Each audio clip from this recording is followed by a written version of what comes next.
बच्चों एवं मेरे प्यारे मित्रों, आज जरूरी जानकारी में आज का विषय है दयानंद सरस्वती।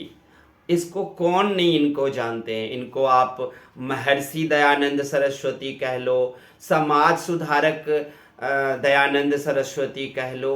ये एक ऋषि थे, महर्षि थे और सेल्फ टॉट थे। ये खुद में सीखे हुए एक सीखे हुए इंसान थे, व्यक्ति थे और इतना सीखे हुए थे कि पूरी दुनिया ने इन्हें माना।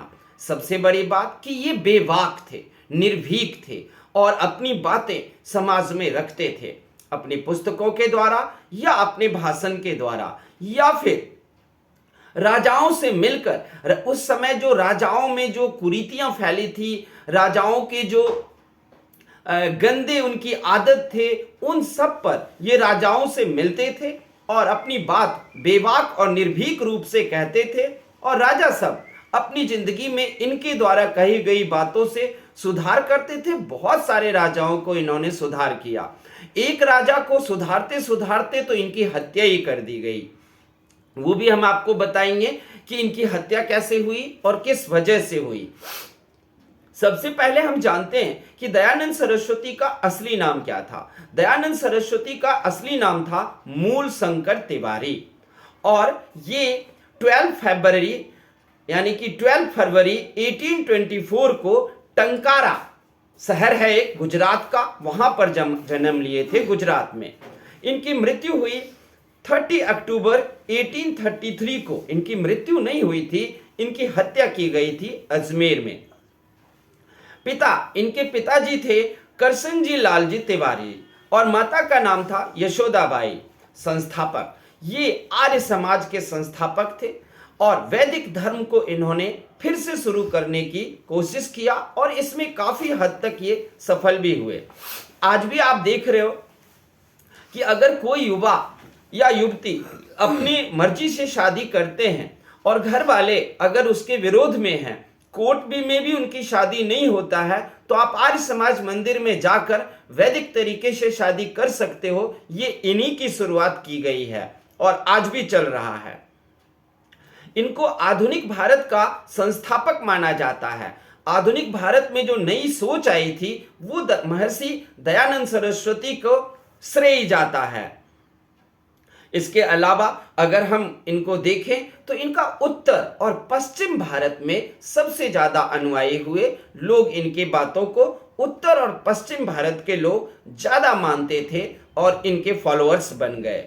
इनका जो पुस्तक था वो सबसे, हालांकि इन्होंने 25 बुक्स लिखे हैं, उसमें से सबसे जो फेमस बुक था वो है आपका सत्य प्रकाश। आप सत्य प्रकाश को आप लोग भी पढ़ें और आप देखोगे कि सत्य प्रकाश में इन्होंने बातें की है कि सत्य का ज्ञान होना चाहिए। इन्होंने कहा अंधविश्वास को छोड़ो और सत्य पे आ जाओ।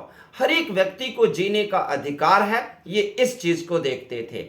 आज भी आप पूरे भारत में एक स्कूल का चेन देखते हो। स्कूल है डीएवी, आपको पता होगा डीएवी का फुल फॉर्म ही है दयानंद एंग्लो वैदिक स्कूल। डीएवी स्कूल है। आपको बड़े शहरों से लेकर हर जगह पूरे भारत में डीएवी स्कूल का एक चेन है।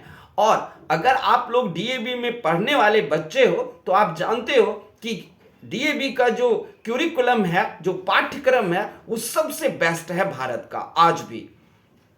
और यहां पर में आप देखोगे कि बच्चों को 30% क्वेश्चन पेपर में डीएवी स्कूल में ऐसे दिए जाते हैं जो उनको नहीं पढ़ाया गया था, यानी कि वो अपनी सोच पर उस प्रश्नों का उत्तर देंगे। ये मुझे डीएवी स्कूल की ये पाठ्यक्रम बहुत ही अच्छा लगता है। इसके अलावा इन्होंने कार्य क्या किया, तो इन्होंने कार्य किया महिला शिक्षा पर। सबसे पहले इन्होंने जोर दिया, सीधा राजा राम मोहन राय, दयानंद सरस्वती, ये सब के जैसे ही राजा राम मोहन राय और ईश्वर चंद्र विद्यासागर की तरह दयानंद सरस्वती भी महिला शिक्षा पर जोर दिए, क्योंकि इनका मानना था कि अगर एक पुरुष पढ़ता है तो सिर्फ अपने लिए पढ़ता है, लेकिन जब एक महिला पढ़ती है तो अगले 3 पीढ़ी को सुधार देती है। ये विद्यासागर के इस बात को मानते थे।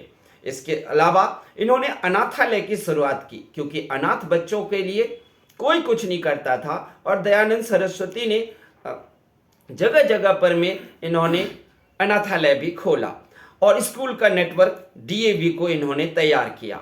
इसके अलावा इन्होंने ज्ञान ज्योति समारोह की भी ज्ञान ज्योति समारोह की इनके लिए भारतीय सरकार ने शुरू किया है। इनके 200वां जयंती इस बार मनाया गया, जिसमें हमारे महामहिम राष्ट्रपति द्रौपदी मुर्मू जी ने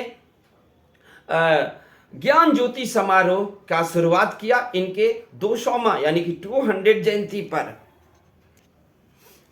इनके और भी कई बड़े कार्य हैं, जैसे कि इन्होंने महिला को इज्जत देना और प्रतिष्ठा देने के लिए अपने भाषण में इन्होंने अपने विचार रखा। इन्होंने कहा, कोई भी समाज तभी लोकप्रिय होगा जब उस समाज में महिला को इज्जत और प्रतिष्ठा प्रदान किया जाए। इसके लिए बाल विवाह को रोका जाए, तभी महिलाओं को एक सही रूप से इज्जत मिल पाएगा। इसके अलावा महिलाओं को पढ़ाया जाए ताकि उनको शिक्षा मिले। और इन्होंने भी महिला के अगर कोई विधवा हो जाती है तो वो अगर पुनः शादी करना चाहती है तो उसके भी समर्थक महर्षि दयानंद सरस्वती थे। अब आते हैं कि इनकी हत्या क्यों की गई। तो दरअसल में इनको पता चला कि अजमेर के राजा यशवंत सिंह हैं और यशवंत सिंह में कई बुरी आदतें हैं। वो वेश्याएं रखते हैं, अपने दरबार में रखते हैं। तब जब इनको पता चला तो इन्होंने अपने अनुयायियों को बोला कि देखो, अब तो यशवंत सिंह से हमें मिलना पड़ेगा। और यशवंत सिंह से ये मिले। उनसे मिलने पर वहां पर एक वेश्या थी जिसका नाम था नन्ही जान। उस नन्ही जान को देखकर राजा यशवंत सिंह को उन्होंने काफी लताड़ा और निर्भीक रूप से, बेबाक रूप से उन्होंने उसको समझाया और उन्होंने बताया कि एक राजा का कर्म ही प्रजा पर में असर डालता है। जब राजा ही ऐसा होगा तो प्रजा कैसी होगी, प्रजा और समाज बिगड़ जाएगा। इन सारी बातों का राजा यशवंत सिंह पर में काफी असर पड़ा और उन्होंने तुरंत उसी टाइम वेश्या नन्ही जान को वहां से निकाल दिया।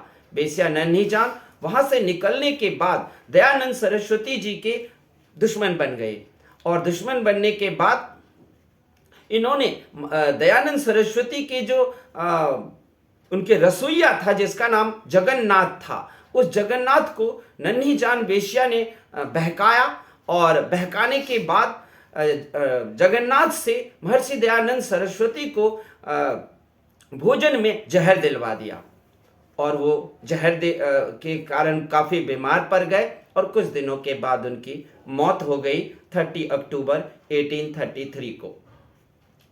हालांकि एक और बात कही जाती है कि अंग्रेजों का भी हाथ था इनकी हत्या कराने में।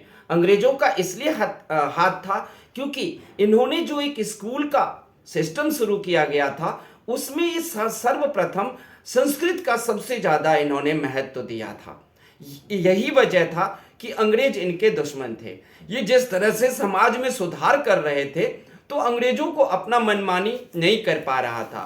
अंग्रेज ज्यादा से ज्यादा चाहते थे कि भारत में लोग ईसाई बने, लेकिन इन्होंने जो वैदिक धर्म की स्थापना की उस